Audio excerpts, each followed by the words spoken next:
It's recording! It's recording. Finally. It's been a while. It's been a year. No, it hasn't. It hasn't been a year. Well, it's now 2019. Doesn't mean I was it's gonna been say, a year. It's 2009. Please don't go back to 2009. No, it's 2019. Yes. Okay. Yes. Welcome back. Alrighty. Already. Alright. What do we usually say when we start this? I don't remember. It's been too long. It's been so long. Well, It's been 84 years. well, welcome back to Dark And creepy Things. things with Frank and Scout. Yay! Yay. We got it right. Yeah, so we have some patrons to thank. Yeah, we've moved over to Patreon /alrighty. So join that if you like and help us feed our cats Yes. so they don't eat our skin. Yes. Please don't let them eat our skin. Yeah. That was gross. Why? That's because we're dark and creepy things and that's what I write on our Patreon. Okay. Yeah. So we have Patreons to thank. Yes. Yeah. We have Bitten by the Bug, Bittern by the Bug. who creates Japanese textiles. Yeah. You can find them on Facebook. Mm-hmm. Run by my mum. Thanks, mum. And A. Francis, creator of the Bright Side comic. Yeah, you can find them online, just On Patreon on as Patreon as well. well. I'm a patron of theirs. Are you really? Yeah. I get feel access. bad that I'm not. So like $1 and you get access to early access to the comics. Yeah. And that's what we'll probably end up doing with these two, is creating early access. Maybe even some extra episodes, who knows. You can hear us do bloopers and laugh at each other. Yeah, maybe. Or Cat just noise. a stream of cat noises. Yeah, that we're extra making. cat noises. Yeah. Who else we need to... And then we've got regular listeners. Sean and... Cyndal. Yes, Cyndal, who we've had on a couple of times. Yeah. Speaking of Cyndal, it's my turn. Frank's Starting turn. us off for 2019, and Cyndal suggested this article for us. Because Cyndal signed up to be a Patreon. Yes. So she was able to... Sorry, they were able to recommend a article for us to read. Yes, so sign up to be a Patreon. You get your name mentioned for as long as you keep being a patron. And yeah, you get to suggest an article. A suggestion being that it goes in our long list of articles, and if we like it, we'll choose it. My list isn't very long because I'm having trouble finding articles. So if you have any articles, become a Patreon and then I will use your suggestions because my brain doesn't. Don't suggest them to me because I have such a big list. Scout has a huge list. I don't have a very big list. You can share my list. Yeah, but you just no, don't like my No, I topics. don't, because your topics are all about murderers and shit. They're And I not don't. all murdery. They're all the same. They're not. They are though. Oh my god. They are though. They're so not. They are though. They're not. Anyway. You can look at my list. I've got Anyway, interesting things on there. we are. Go back to where we were before. So Speaking of Cyndal suggested this article, which is actually something that a lot of us would have studied at school if you did psychology. As an example of the way that the brain determines your personality. Okay. So this article is called Phineas Gage. For many of you, that name will be quite familiar. Scout is looking at me like I have no idea what this is. Yeah, it's funny because I studied some psychology and I don't remember the name Phineas Gage. Might have been something that was more my generation Okay. of students, but I don't know. Not for old people. I don't know. Depends. It's probably in textbooks and stuff a lot. Anyway, Phineas Gage was an American railroad construction foreman, remembered for his improbable survival of an accident in which a large iron rod was driven completely through his head, destroying much of his brain's left frontal lobe, and for that injuries reported effects on his personality and behaviour over the remaining 12 years of his life. Wait, how old was he when that happened? Oh, we're not up to that, sorry. No, but yeah. So up to pole. Pole to his head. Wow. Through the head. Through the head. Right. It came out the other side. And survived. He survived. Yes, for 12 more years. Wow. Effects sufficiently profound for, at the time at least, that friends saw him as no longer Gage. So, his date of birth is uncertain, but it was 1823. He died at 36. Oh. That's a year younger than... Yeah, but so seeing that he died 12 years after the pole went through his head, he had that happen at my age, 24. Right, yeah. Yeah. Let me keep going. Yes. Long known as the American crowbar case, once termed the case which more than all others is calculated to excite our wonder, impair the value of prognosis, and even to subvert our physiological doctrines, Phineas Gage influenced 19th century discussion about the mind and brain, particularly debate on cerebral localization, and was perhaps rude. Louis, that's not on. And was sorry, our cat's just decided that he's gonna scratch shit right now. My Batman rug. Arsehole. Let me. Phineas Gage influenced 19th century discussion about the mind and brain, particularly a debate on cerebral localization, and was perhaps the first case to suggest that the brain's role in determining personality, and that damage to specific parts of the brain might induce specific personality changes. Gage is a fixture in the curricula of neurology, psychology, and neuroscience, one of the great medical curiosities of all time, and part of the medical folklore. Frequently mentioned in books and scientific papers, he has even a minor place in modern popular culture. Despite this celebrity, the body of established fact about Gage and what he was like, whether before or after the injury, is small, which has allowed the fitting of almost any theory to the small number of facts that we have. Gage acting as a Rorschach's inkblot in which proponents of various conflicting theories of the brain all saw support for their views. So basically everyone's just taken on what happened to Phineas Gage to support whatever fact that they will have. Because they know so little about him, they can manipulate what facts they do have. Yeah. Yeah. You can constantly hear Piper's bell. Yeah. Because we've put the laser on for Piper. That's okay, we've had some listeners say that they kind of get excited when they hear cat bells. So, Well, we have 4 of them, yeah.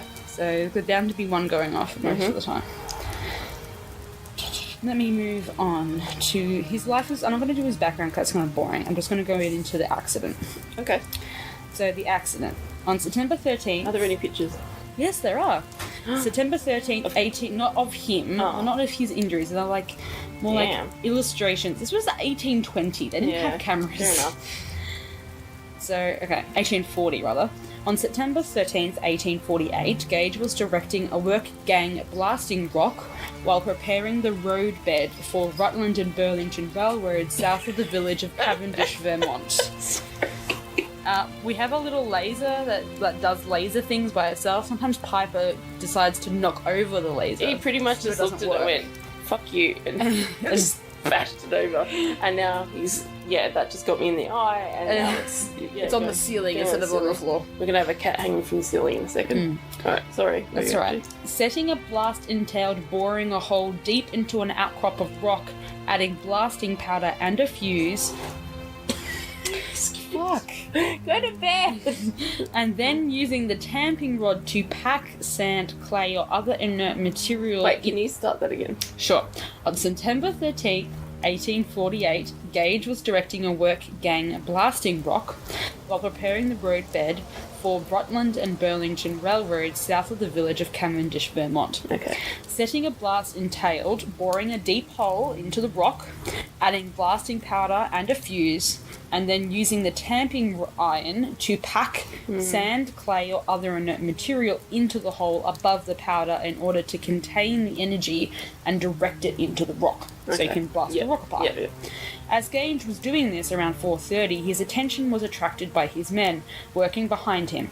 Looking over his right shoulder and inadvertently bringing his head into line with the blast hole, Gage opened his mouth to speak.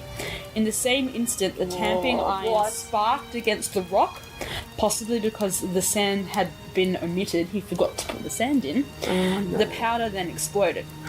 Rocketed from the hole, the tamping iron, which was 3.2 centimeters in diameter, 3 feet 7 inches long, and weighing 6 kilos, entered the left side of Gage's face in an upward direction, just forward angle of the lower jaw, continuing in upward outside the outer jaw, possibly fracturing the cheekbone. It passed behind the left eye, through the left side of his brain, and then completely out the top of his skull, through the frontal bone. Jesus. Did this enter his mouth? No, it went up here. Alright. So it has a picture.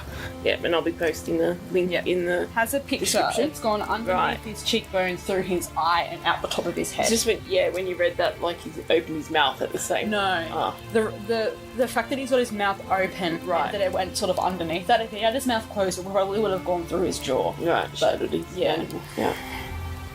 Ouch. Despite 19th century references to Gage as the American crowbar case, his tamping iron did not have the bend or claw sometimes associated with the term crowbar.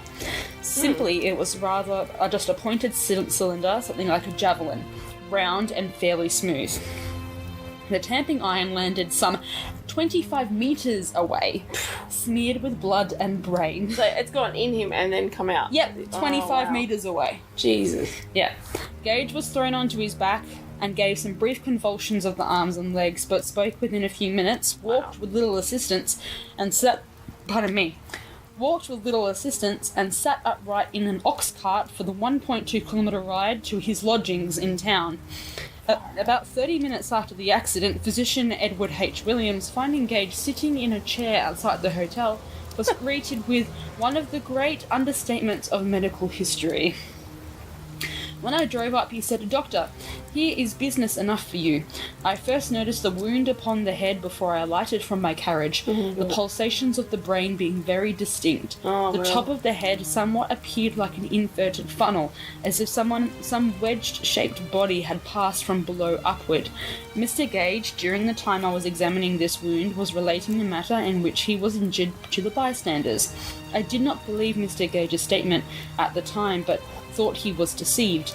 Mr. Gage persisted in saying that the bar went through his head. Mr. Gage got up and vomited. The effort of vomiting pressed out about half a teacup of the brain through the exit hole at the top of the skull, which then fell upon the floor." Oh, wow. Gross. Yeah. Hi, Louis. Harlow took charge of the case around 6 p.m. You will excuse me for remarking here that the picture presented was one unaccustomed to military surgery, truly terrific, but the patient bore his sufferings with the most heroic firmness. He recognised me at once and said he hoped he was not much hurt. He seemed to be perfectly conscious, but was getting exhausted from the hemorrhage. His person and the bed on which he laid was literally one gore of blood. Oh my gosh. Initial treatment. With William's assistance, Harlow shaved the scalp around the region of the tamping iron's exit, then removed coagulated blood, small bone fragments, and an ounce or more of protruding brain. After probing for foreign bodies and replacing 2 large detached pieces of bone, Harlow closed the wound with adhesive straps, leaving it partially open for drainage. The entrance wound on the cheek was bandaged only loosely for the same reason. A wet compress was applied and then a nightcap, then further bandaging to secure these dressings. Harlow also dressed Gage's hands and forearms, which, along with his face, had been deeply burned, and ordered that Gage's head be kept elevated. Late that evening, Harley noted, "Mind clear, constant agitation of his legs, being alternately retracted and extended like the shafts of a fulling mill. Says he does not care to see his friends, as he shall be at work in a few days." Convalescence. Despite his own optimism, Gage's convalescence was long, difficult, and uneven. Though, on recognising his mother and uncle summoned from Lebanon, New Hampshire, 50 kilometres away, on the morning of after the accident, on the second day, he lost control of his mind and became decidedly delirious. Wow. By the 4th day, he was again rational, knows his friends, and after a week's further improvement, Harlow entertained for the first time that he thought it was possible for Gage to recover. This improvement, however, was of short duration. Beginning 12 days after the accident, Gage was semi-comatose, seldom speaking unless spoken to, and then answering only in monosyllables. And on the 13th day, Harlow noted, failing strength, coma deepened, globe of the left eye became more protuberant, with fungus, deteriorated infected tissue pushing out rapidly from the internal canthus as well as from the wounded brain and coming out the top of the head. Nice. So he got infected. Yes, it sounds like Gross. By the 14th day, the exhalations from the mouth and head are horribly fetid. But did he have maggots? I don't think so, but fetid isn't good. No. Fetid is a weird word. For those of you who don't know what that means, it basically just means like like, necrotizing. Right, yeah. Like, disintegrating. Yeah. Smells disgusting. Yeah. That sort of thing. I'm surprised it wasn't maggots in there yet. Yeah. Comatose, but will answer in monosyllables if aroused. Will not take nourishment unless strongly urged. The friends and attendants are in hourly expectancy of his death and have his coffin and clothes in readiness. They thought he was going to die. Fair enough. I mean, yeah. Galvanized, Harlow cut off the fungi which were sprouting out from the top of the brain and filling the opening, and made free application of caustic, i.e. crystalline silver nitrate, to them. So silver nitrate's what they used to make old photographs with. Yeah. So they're silver nitrate photographs. With a scalpel, I laid open the frontalis muscle from the exit wound to the top of the nose, and immediately there were discharged 8 ounces or 250 mils of ill-conditioned pus with blood and excessively fetid. So, a cup of blood and pus. Gross. Gage was lucky to encounter Dr. Harlow when he did, wrote Barker. Few doctors in the 1848 would have had the experience with cerebral abscess with which Harlow left, and probably saved Gage's life. On the 24th day, Gage succeeded in raising himself up and took one step to his chair. 1 month later, he was walking up and down stairs and about the house into the piazza. And while Harlow was absent for a week, Gage was in the street every day except Sunday. His desire to return to his family in New Hampshire being uncontrollable by his friends, he went without an overcoat and with thin boots, got wet feet and a chill. Oh no. He soon developed a fever, but by mid-November he was feeling better in every respect, walking around the house again. Harlow's prognosis at this point, Gage appears to be in a way recovering if he can be controlled. Subsequent life and travels. On November 25th, 10 weeks after his injury, Gage was strong enough to return to his parents' home in New Hampshire, travelling there in a closed carriage, an enclosed conveyance of the kind used to transporting the insane. Wow. Though quite feeble and thin, weak and childish, on arriving by late December he was riding out, improving both mentally and physically, and by February 1849 he was able to do a little work about the horses and barn, feeding cattle, and as the time for ploughing came he was able to do half a day's work after that and bore it well. In August, his mother told an inquiring physician that his memory seemed somewhat impaired, though slightly enough that a stranger would not notice.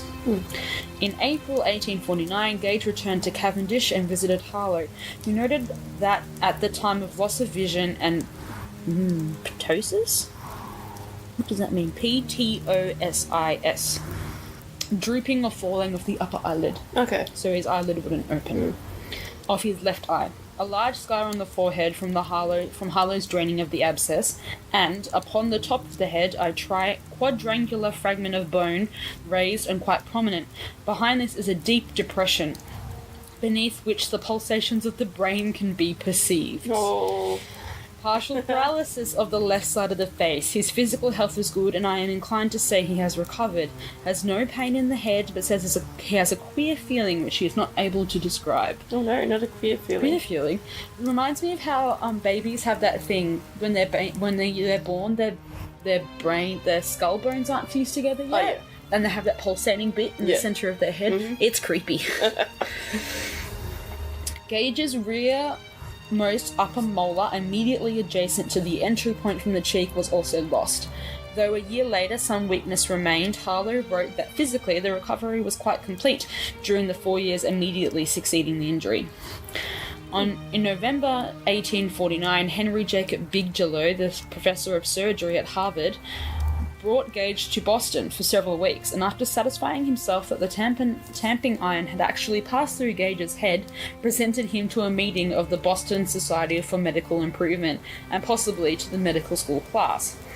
Unable to reclaim his railway job, Gage was, for a time, a kind of living museum exhibit at Barnum's American Museum at New York City. Barnum. This was not the later Barnum Circus, Oh. There is no evidence Gage ever exhibited with a troupe or a circus or on a fairground. Okay. Advertisements have also been found for public appearances by Gage, which he may have arranged and promoted himself in New Hampshire and Vermont. Come look at me. Supporting Harlowe's statement that Gage made public appearances in most of the larger New England towns. Years later, Bigelow wrote that Gage had been a shrewd and intelligent man and quite disposed to do anything of that sort of turn an honest penny, but gave up such efforts because that sort of thing has not much interest for the general public. For about 18 months he worked for the owner of a stable and a coach service in Hanover, New Hampshire. In August 1852, Gage was invited to Chile to work as a long-distance stagecoach driver there, caring for horses and often driving a coach heavily laden or drawn by 6 horses on the Valparaiso-Santiago route. After his health began to fail in 1859, he left from Chile for San Francisco, arriving, in his mother's words, in a feeble condition, having failed very much since he left New Hampshire. Had many ill terms while in Valparaiso, especially during last year, and suffered much from hardship and exposure. In San Francisco, he recovered under the care of his mother and sister, who had relocated there from New Hampshire around the time he went to Chile. Then, anxious to work, he found employment with a farmer in Santa Clara. In February 1860, Gage began to have epileptic seizures. He lost his job and wrote Harlowe as the seizures increased in frequency and severity, and he continued to do work in various places, though he could not do much. On May 18th, Yes. On May 18th, Gage left Santa Clara and went home to his mother. At 5 o'clock in the morning on the 20th, he had a severe convulsion. Lewis. Really? Okay. At 5 o'clock in the morning on the 20th, he had a severe convulsion. The family physician was called in and bled him. Convulsions were repeated frequently during the succeeding day and night, and he died in status epilepticus, which I looked that up. It means a convulsion that lasts more than 5 minutes. Yeah. In or near San Francisco. That'd be awful. On late May 21st, 1860. He was buried in the San Francisco Lone Mountain Cemetery. Lewis has decided that he wants to play with the bags that we had from our shopping right now. Yes. He's decided he wants to do that right now. Louis. In 1866, Harlowe, who lost all trace of Gage and had well nigh abandoned all expectation of ever hearing from him again, somehow learned that Gage had died in California and made contact with his family there. At Harlowe's request, the family had Gage's skull exhumed and then personally delivered it to Harlowe, who was by then a prominent physician, businessman, and civic leader in Massachusetts. It's kind of cool that the family sent him the skull. Yeah, because they obviously know that Harlowe looked after Gage a lot. Yeah. Yeah. And obviously was imperative to him even surviving that. Yeah, as long as he did. Yeah. About a year after the accident, Gage had given his tamping iron to the Harvard Medical School's Warren Anatomical Museum, but he later reclaimed it and made what he called my iron bar his constant companion throughout the remainder of his life. He kept it as a companion. And now it was too delivered by Gage's family to Harlowe. So Harlowe got the skull and the tamping iron. Nice. Though some accounts assert that Gage's iron had been buried with him, but there is no evidence for this. After studying them for a triumphal 1868 retrospective paper on Gage, Harlowe redeposited the iron, this time with the skull, in the Warren Museum, where they remain on display today. Oh, wow. So you can go to the Warren Museum at Harvard Medical School. Okay. The tamping iron bears the following inscription, commissioned by Bigelow in conjunction with the iron's original deposit in the museum, though the date on the accident is 1 day off.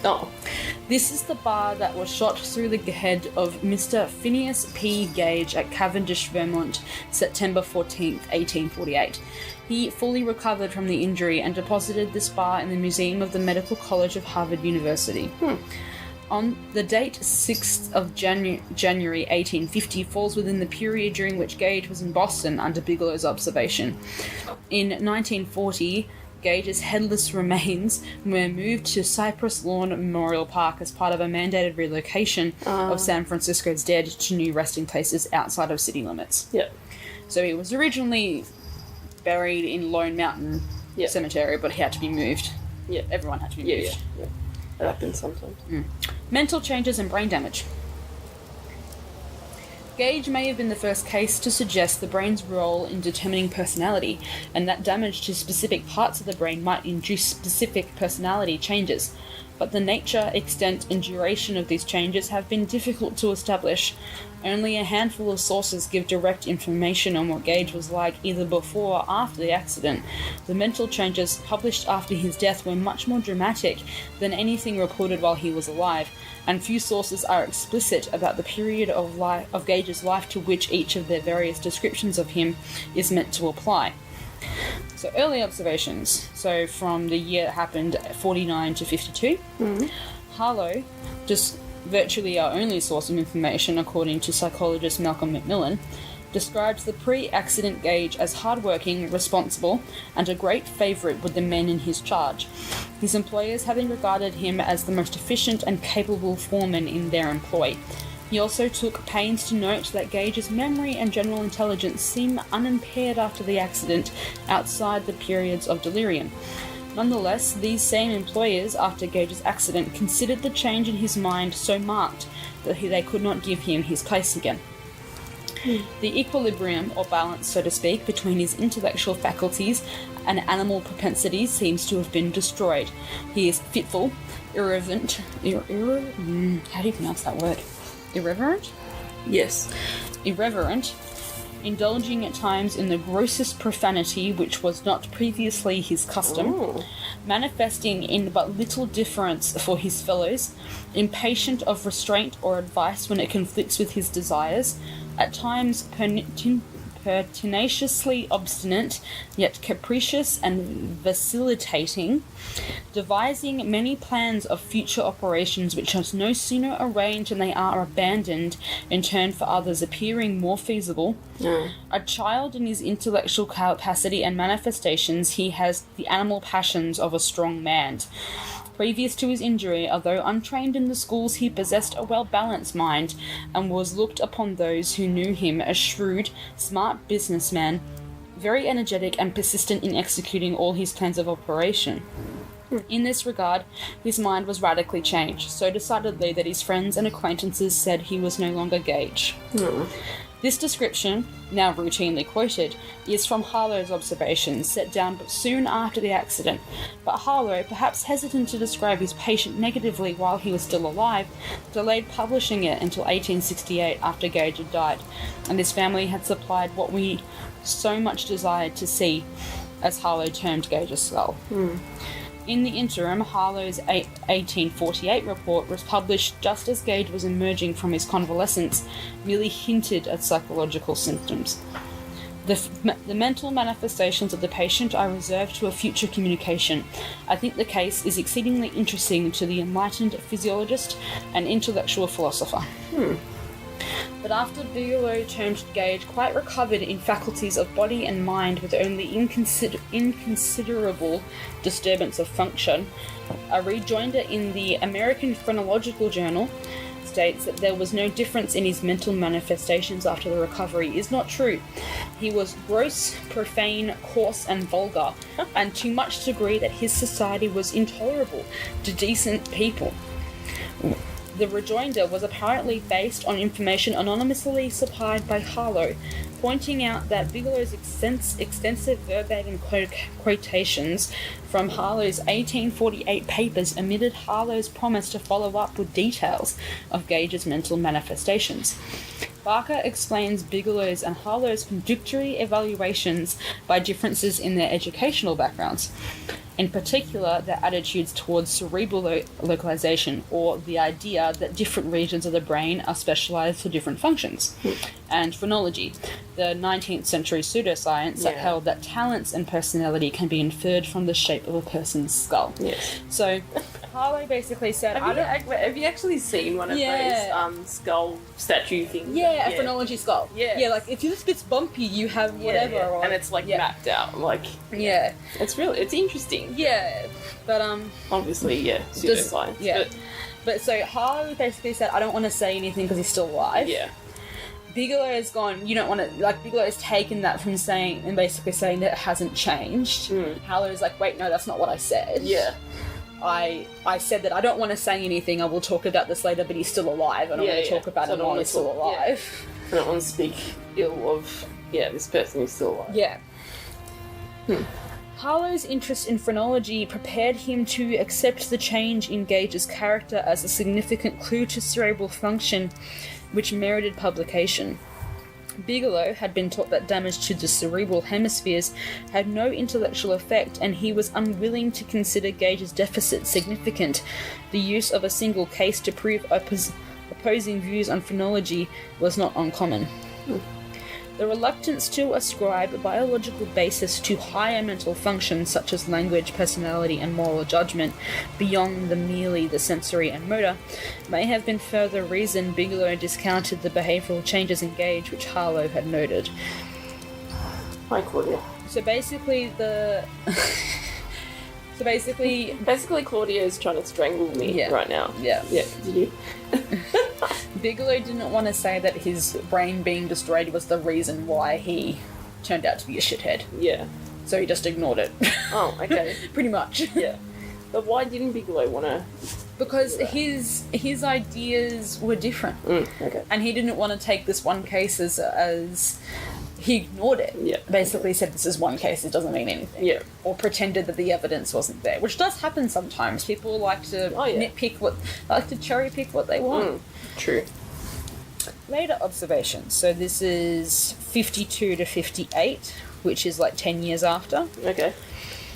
In 1860, an American physician who had known Gage in Chile described him as still engaged in stage driving and in the enjoyment of good health with no impairment whatever of his mental faculties, together with the fact that Gage was hired by his employer in advance in New England to become part of the new coaching enterprise in Chile. This implies that Gage's most serious mental changes had been temporary, so that the fitful, irreverent, capricious and vacillating Gage described by Harlow immediately after the accident became, over time, far more functional and socially far better adapted. So either he got used to his new brain, or it went away. Yeah, but maybe... I don't know. What are you thinking? Or maybe it's just like, some days were worse than others. Yeah. I don't think it necessarily went away. Maybe he learned to cope with it better. Yeah. Macmillan writes that this conclusion is reinforced by the responsibilities and challenges associated with stagecoach work such as that done by Gage in Chile, including the requirement of drivers be reliable, resourceful, and possess great endurance. But above all, they had to have the kind of personality that enabled them to get on well with their passengers. A day's work for Gage meant a 13-hour journey over 100 miles or 160 kilometres of poor roads, often in times of political instability or frank revolution. All this in a land to whose language and customs Phineas arrived an utter stranger, militates as much against permanent disinhibition as do the extremely complex sensory, motor and cognitive skills required as a coach driver. So in other words, they're saying the fact that he was a coach driver and it was a good coach driver is evidence enough that he got on with his life and was able to function. Okay. And was able to be nice to people. Yeah, okay. Like his personality hadn't completely changed for good. Because otherwise he wouldn't be able to do the stuff that he did. Yeah. Social recovery. Macmillan writes that this contrast between Gage's early versus later post-accident behaviour reflects his gradual change from the common... reflects his gradual change from the commonly portrayed impulsive and uninhibited person into one who made a reasonable social recovery, in quotation marks. Okay. Citing persons with similar injuries for whom someone or something gave enough structure to their lives for them to relearn lost social and personal skills. Phineas's survival and rehabilitation demonstrated a theory of recovery which has influenced the treatment of frontal lobe damage today. In modern treatment, adding structure to tasks by, for example, mentally visualizing a written list is considered a key method in coping with frontal lobe damage. According to contemporary accounts by visitors to Chile, Gage would have had to have rise early in the morning, prepare himself and groom, feed and harness the horses. He had to be at the departure point at a specific time, load the luggage, charge the fares and get the passengers settled, then had to care for the passengers on the journey, unload their luggage at the destination and look after the horses. The task formed a structure that required control of any impulsiveness he may have had. En route, McMillan continues, much foresight was required. Drivers had to plan for turns well in advance and sometimes react quickly to manoeuvre around other coaches, work wagons, and burkalocos. Traveling. What? Burkalocos. What's a burkaloco? I don't know, but it sounds probably something Chile. Is there a link? Yeah. Burkaloco is a large open, or barouche. Barouche? A large open four-wheeled carriage. Not a burkaloco. Well, I think it's a different. I think it's got a different name. Right. Oh, it's sort of also an Italian name. Right. Yeah, Okay. it's a different name for the same thing. It might be like the Chile version of that. Okay. Travelling at various speeds, adaptation also had to be made to the physical condition of the route. Although some sections were well made, others were dangerously steep and very rough. Thus, Gage's stagecoach work, a highly structured environment in which clear sequences of tasks were required, but within contingencies requiring foresight and planning of roads daily, resembles rehabilitation regimes first developed by Soviet neuropsychologist Alexander Luria for the re-establishment in World War II soldiers suffering from frontal lobe injuries. So his structure of this is what I have to do every day in this order gave him the structure that he needed to get on with his life. Yeah. Whereas what they're saying, I suppose, if he didn't have that structure, he would give in to all these impulses he suddenly had. Yeah. It's a big article. It is a big article. Yeah. Hi, Dusty. Hi. I'll let you read. I'll read a different section. Hi, Dusty. Okay, so I'll go. This article's very big, so if you want information... Surprisingly big. Well, yeah, there's lots of information. If you want information on the extent information on the extent of his brain damage with some cool GIFs and stuff, and cool, like, 3D renders of his brain and what it looks like in his skull. It's pretty cool. Yeah. It's got a whole section on favours that contributed to his survival, but I'm going to read the one about standard for other brain injuries. So what can we learn from him? Yeah. Right? As the reality of Gage's accident and survival gained credence, it became the standard against which other injuries to the brain were judged, and has retained that status despite competition from a growing list of other unlikely sounding brain injury accidents, including encounters with axes, bolts, low bridges, exploding firearms, a revolver shot to the nose, and other tamping irons, and so no one learnt from that. no one, and falling eucalyptus branches. Of course. Even the trees in Australia are out to kill you. Yeah, of course. For example, after a miner survived a traversal of his skull by a gas pipe, 1.6 centimeters in diameter, extracted not without considerable difficulty and force, owing to a bend in the portion of the rod in his skull. His physician invoked Gage as the only case comparable with this in the amount of brain injury that I have seen reported. Wow. Often these comparisons carried hints of humour, competitiveness, or both. The Boston Medical and Surgical Journal, for example, termed Gage the patient whose cerebral organism had been comparatively so little disturbed by its abrupt and intrusive visitor. And a Kentucky doctor reporting a patient's survival of a gunshot through the nose bragged, "If you Yankees can send a tamping bar through a fellow's brain and not kill him, I guess there are not many can shoot a bullet between a man's mouth and his brain, stopping just short of the medulla of the oblongata and not touch either."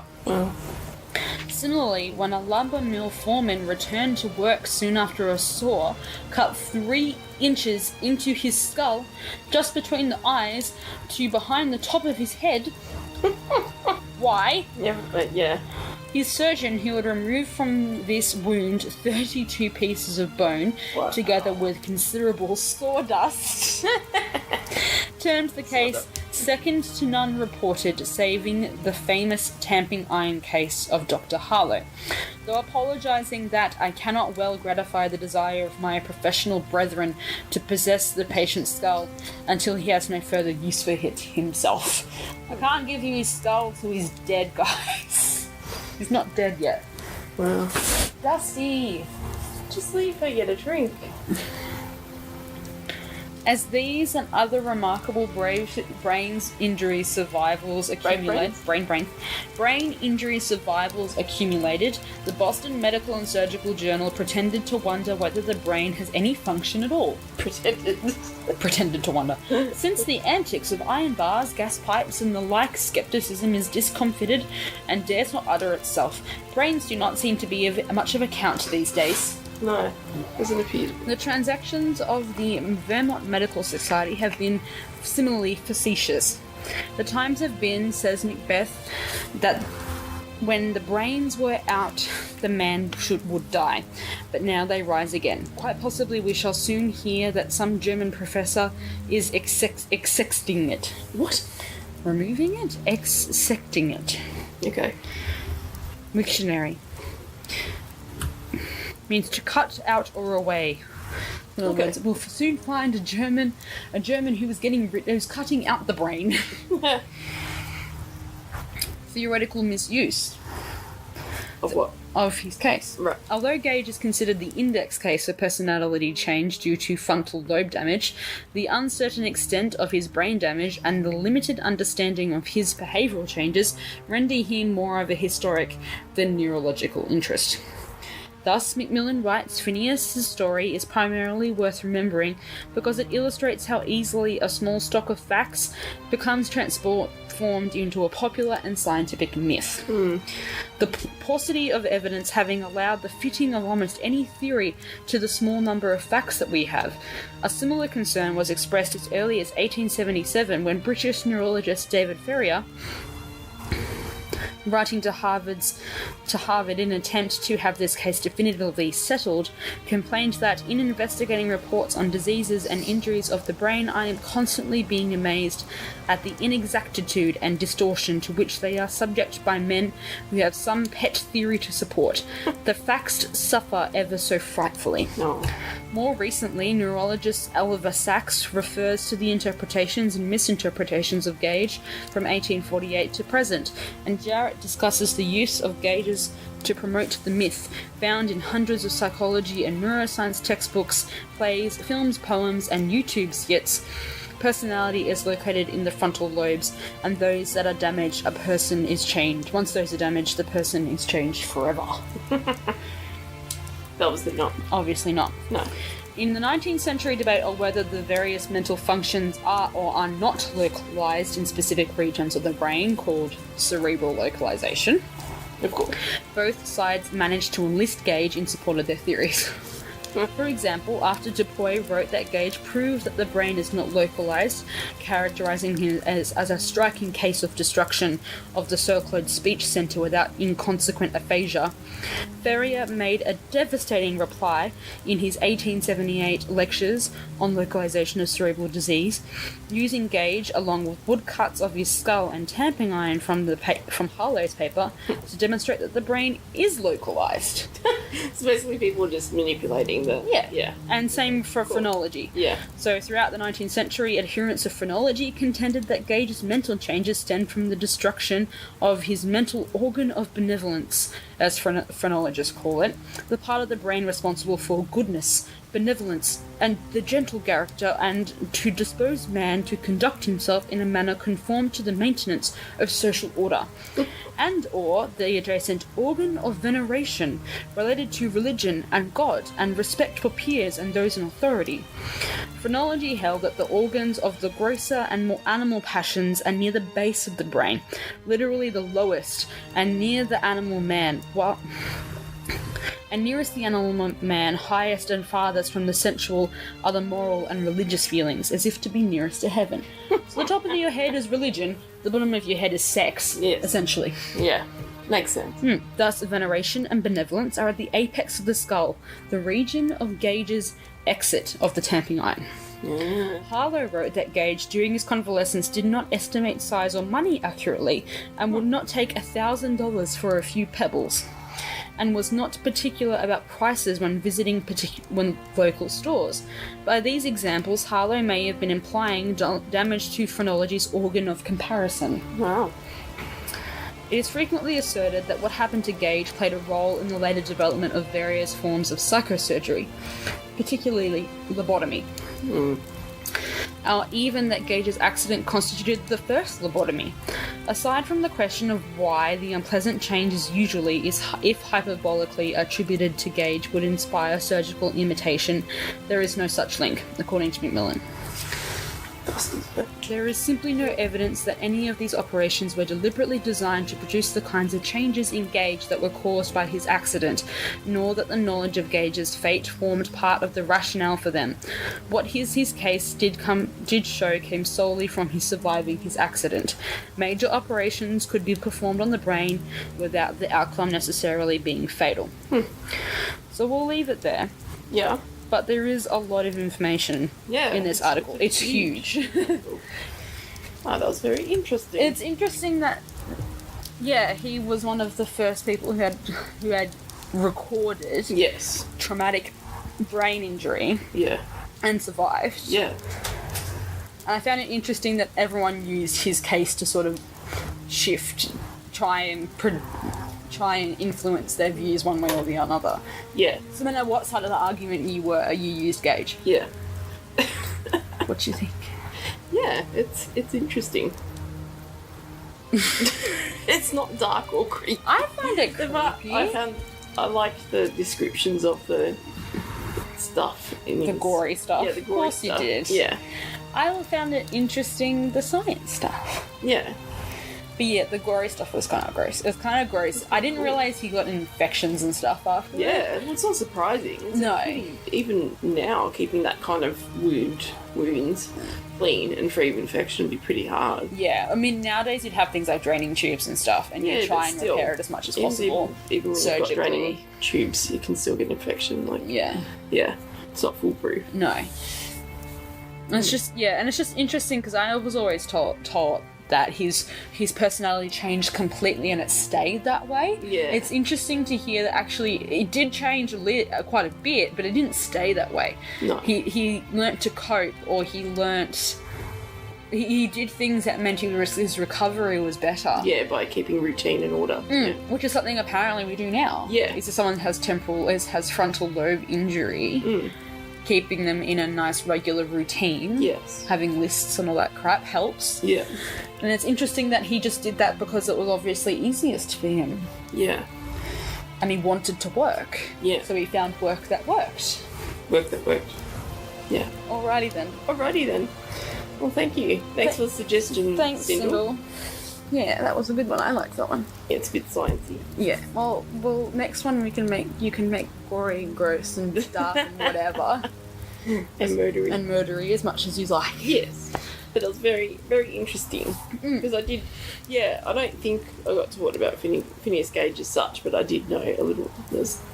Heard that some brain injuries, depending on where you get them, can affect personality. And it's very interesting. I mean, the idea of cerebral localization made sense up until recently. Like each bit of the brain is responsible for each little thing. Yeah. But we now know that there are general reasons that are responsible for certain things.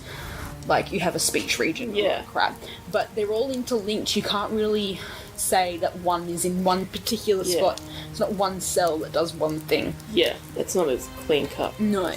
No. I remember quite a few years ago now when one of my grandfathers got a brain tumour. He's between getting diagnosed and then dying, I think not even 6 months later, his personality changed so much. Like, so much.